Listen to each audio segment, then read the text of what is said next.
Hey guys, it came. I was almost desperate to think that we weren't going to get it, and then it came in time for 4th of July. So let's look in.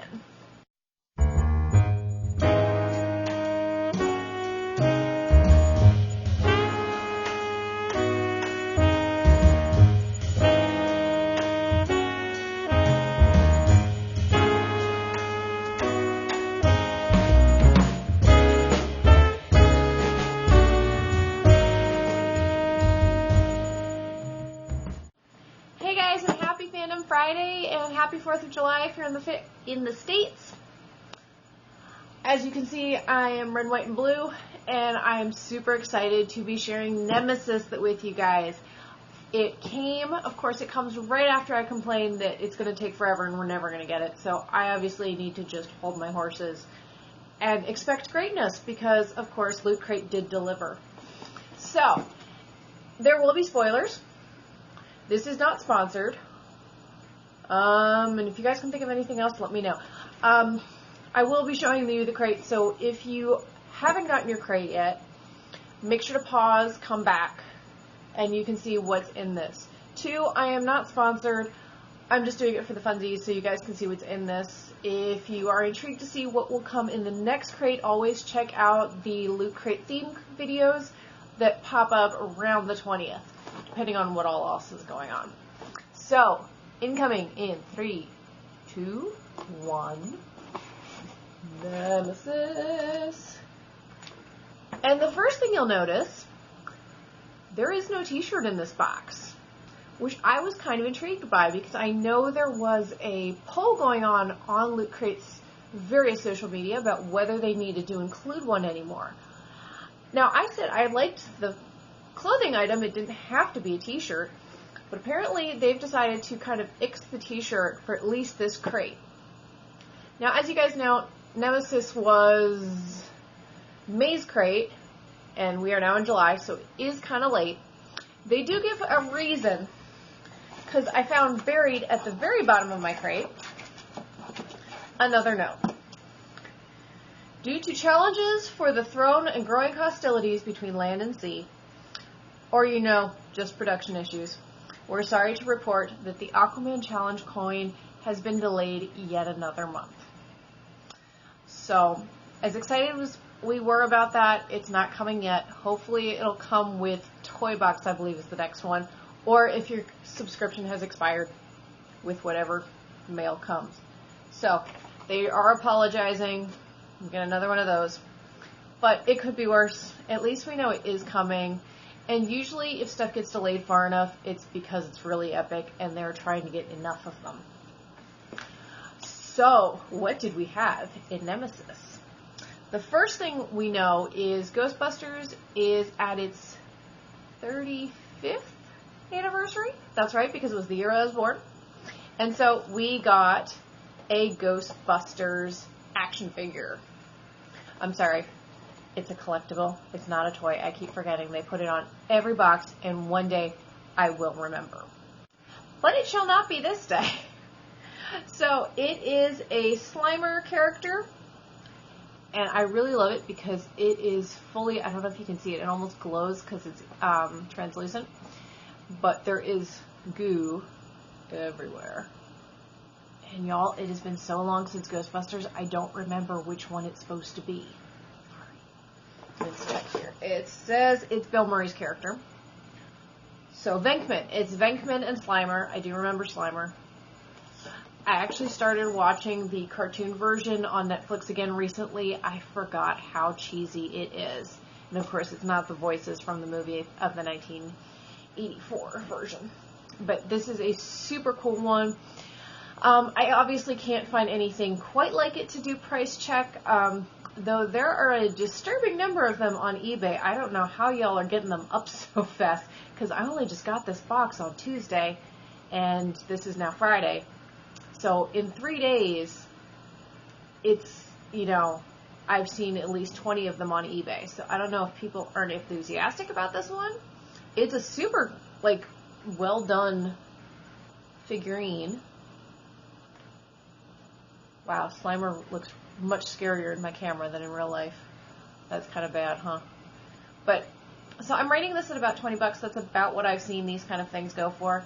Again, it is super cool. It's kind of epic. And I'm running out of shelf space, ladies and gentlemen.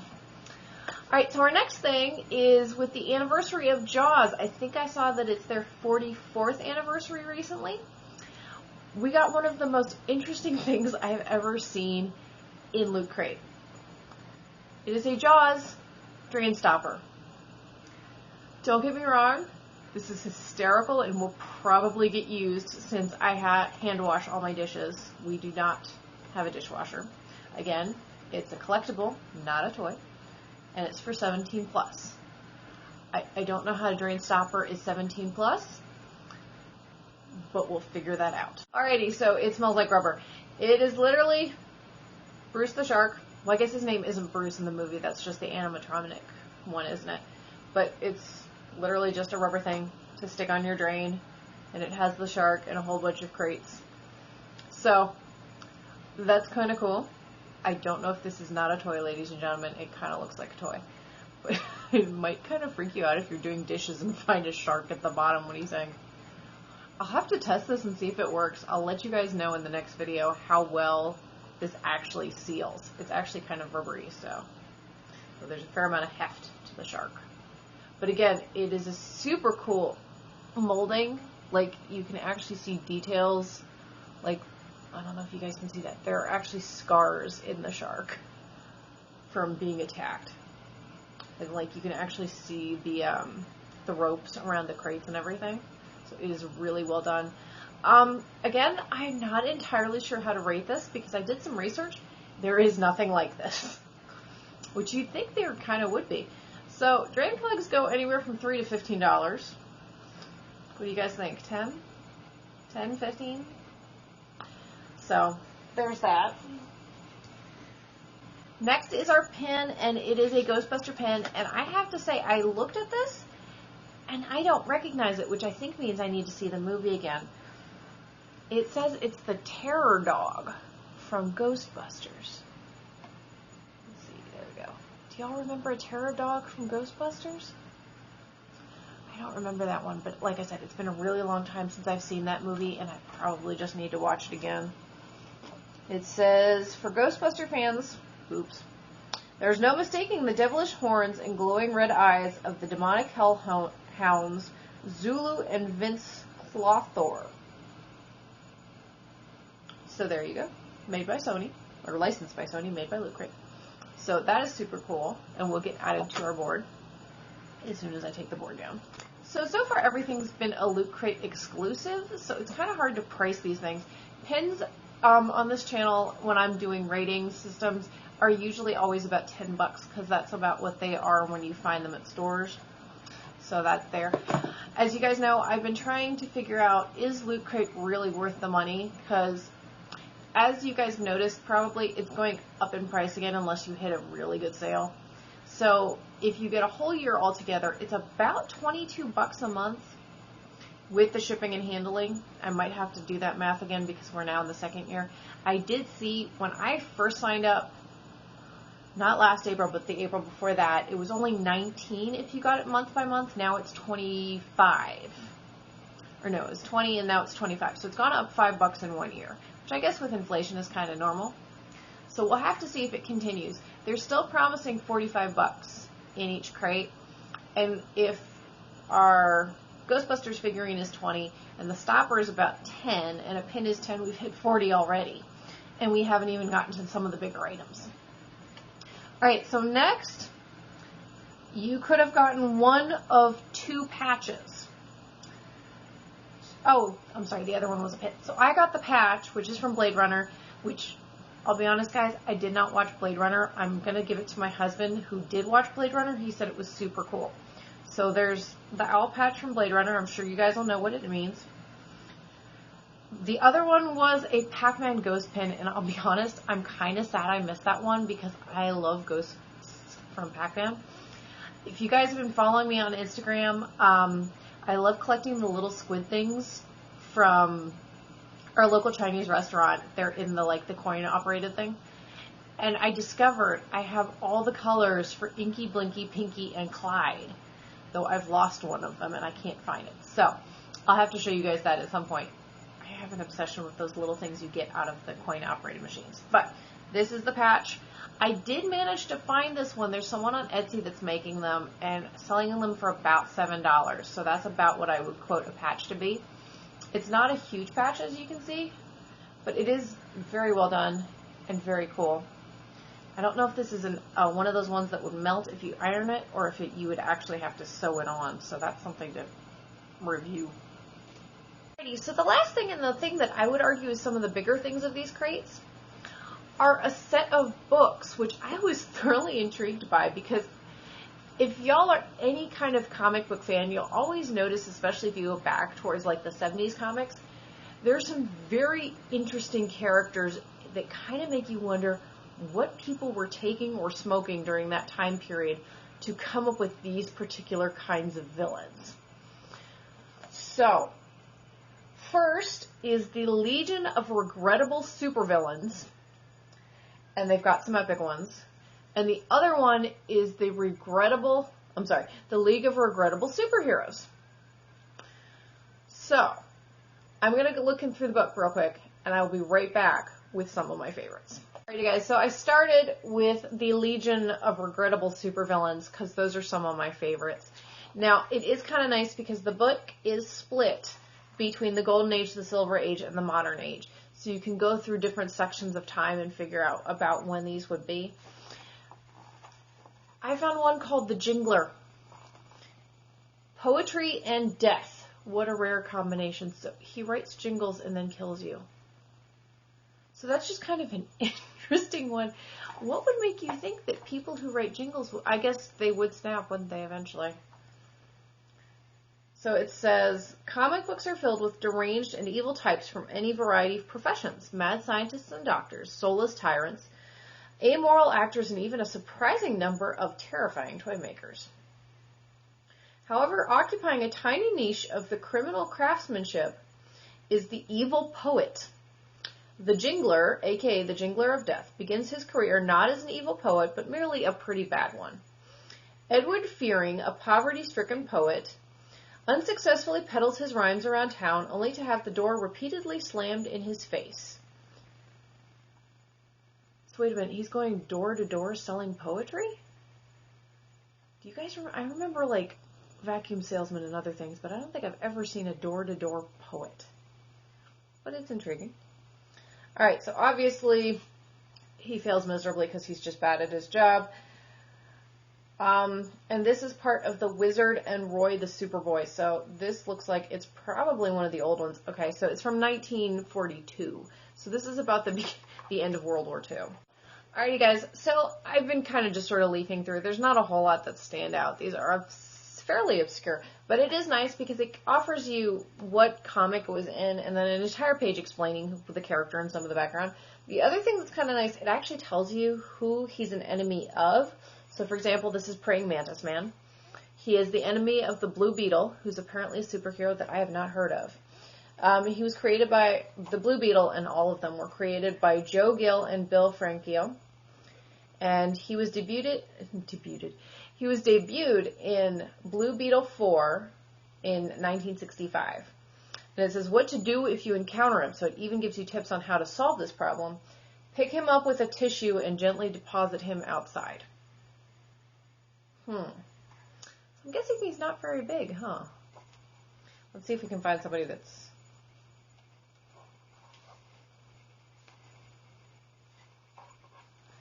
Oh, the 99, which is a set of villains. They say they're the enemy of the Trinity Angels. They were created by Kevin Maguire. They debuted in Trinity Angels #1, and apparently only about a dozen of them actually showed up, so there might not have actually been 99. Apparently there were only about 12. How do you get the name of 99 if there's only 12 of you? But there you go. Oh, I remember Smokescreen. Weakness, no smoking signs. So there's definitely a whole bunch of humor in here. It's definitely worth the read. I couldn't really find this one actually online, short of on eBay again. I did find a few ones. They're only rating this at about $10. And I think I saw that there's actually a PDF version you can download. So that might be something to look into. But it's definitely well worth a read and just fun for those of you that are comic book fans. Alrighty, so I'm in Regrettable Superheroes now. The one thing I didn't mention when we were in Supervillains is they also have a section at the very beginning that explains what the Golden Age, the Silver Age, and the Modern Age are if you're not the hugest of comic book fans. So you basically know what era you're aiming for. So obviously the Golden Age is from 1938 to 1942. So we're looking at very old comics. The one that intrigued me, and this is a superhero, mind you, Mother Hubbard. Now, ladies and gentlemen, I don't know about you, but that is not somebody I want saving me. She looks downright creepy. And it's just one of those things. They don't actually even know who created this. That's how old this is. But it says, despite bearing a name with the origins of a children's nursery rhyme, Mother Hubbard's trio of adventures in the early 1940s may have been the most flat-out terrifying superhero stories of the entire genre.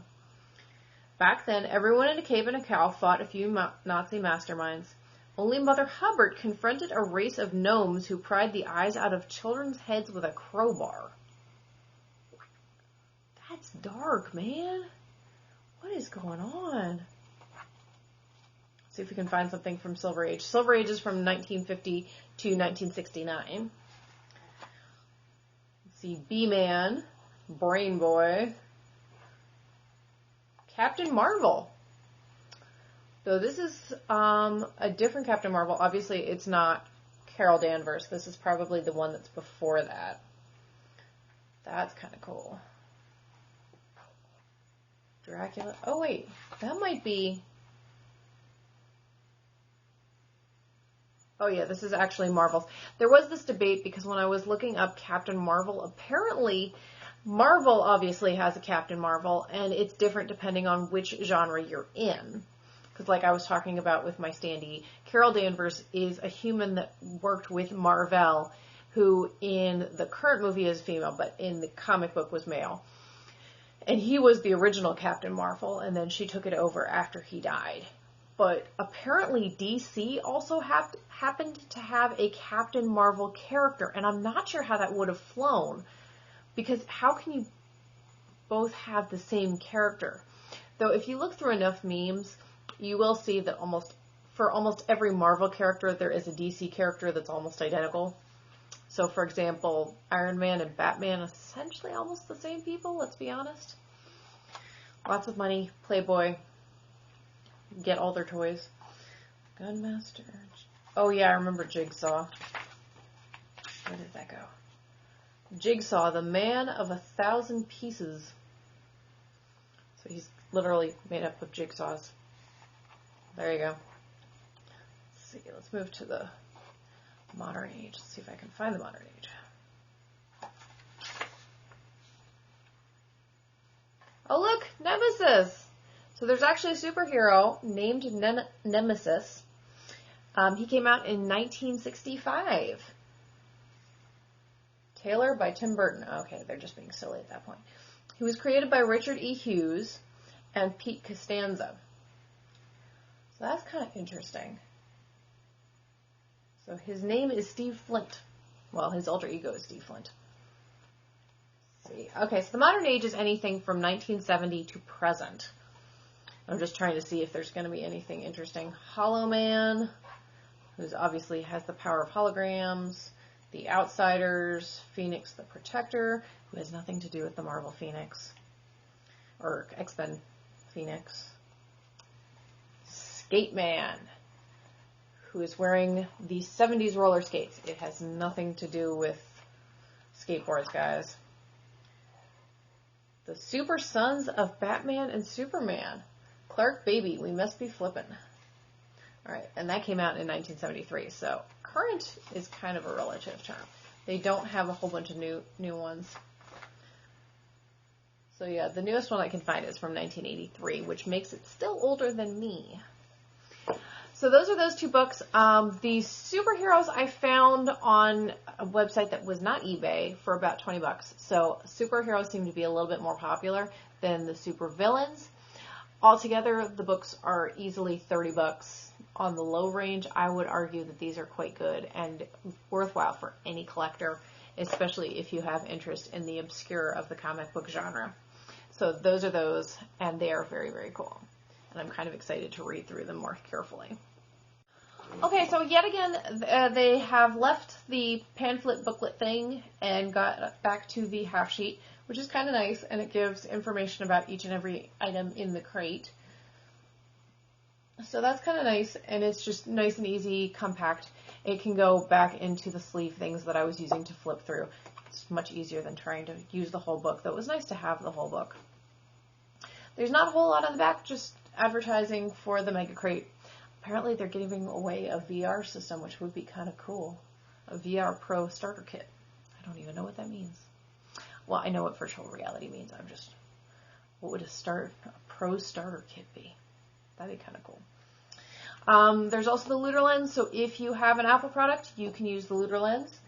I will have to figure out if anybody is actually doing that so I can see what's going on, because like I said, it does not work with Android, so we cannot use it. Always check out the Luter community and Luter Love. If you are on Instagram, their stuff comes up pretty frequently, and it is very cool to see. Alright, so it's not a full craft crate kind of thing, but it is kind of cool. If you flip the box inside out, it is the ghost trap from Ghostbusters, and it has a whole bunch of the details on the side, including a high voltage sign and all the controls. There is something that has to do with the Luter lens on the back, so if you can get it to work, that would be super cool. I sadly cannot, but it is still a very cool box because it does look exactly like the ghost trap that they have in the movie.